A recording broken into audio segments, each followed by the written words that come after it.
ஒரு பறவையின் அழகான உலகம். வணக்கம், நான் உங்களின் இந்து. இன்னைக்கு ஆஃபீஸ் பக்கத்தில் இருந்த ஒரு மரத்தை பார்த்தேன்.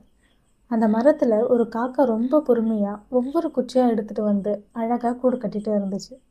அதை பார்த்த உடனே எனக்கு நம்ம வீட்டு மாடியில் நான் வளர்க்குற செடியில் கூடு கட்டியிருந்த அந்த சின்ன குருவி ஞாபகம் வந்துச்சு. அப்போ தான் ஒரு விஷயம் தோணுச்சு. இந்த பறவைகளுக்கு வீடு வாங்க பணம் இல்லை, யார்கிட்டையும் உதவி கேட்க முடியாது. ஆனால் அதுக்காக அது உட்கார்ந்து கவலைப்படுறதும் இல்லை. ஒவ்வொரு நாளும் ஒவ்வொரு குச்சியை தேடி எடுத்து வந்து கொஞ்சம் கொஞ்சமாக தன்னோட வீட்டை அதுவே கட்டிகிட்டு இருக்கு. அதை பார்க்கும்போது நமக்கு ஒரு பாடம் கிடைக்குது.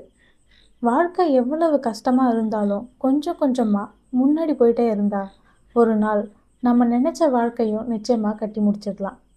கடைசியே ஒரு வரி சொல்லட்டுமா?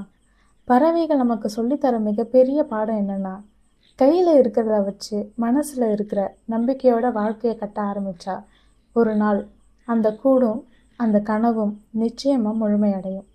உங்களுக்கு நம்ம வீடியோ பிடிச்சிருந்தா லைக் பண்ணிக்கோங்க, மறக்காமல் நம்ம சேனலை சப்ஸ்கிரைப் பண்ணிக்கோங்க, பக்கத்தில் இருக்க பெல் ஐக்கானை கிளிக் பண்ணிக்கோங்க. தேங்க்யூ, பாய்.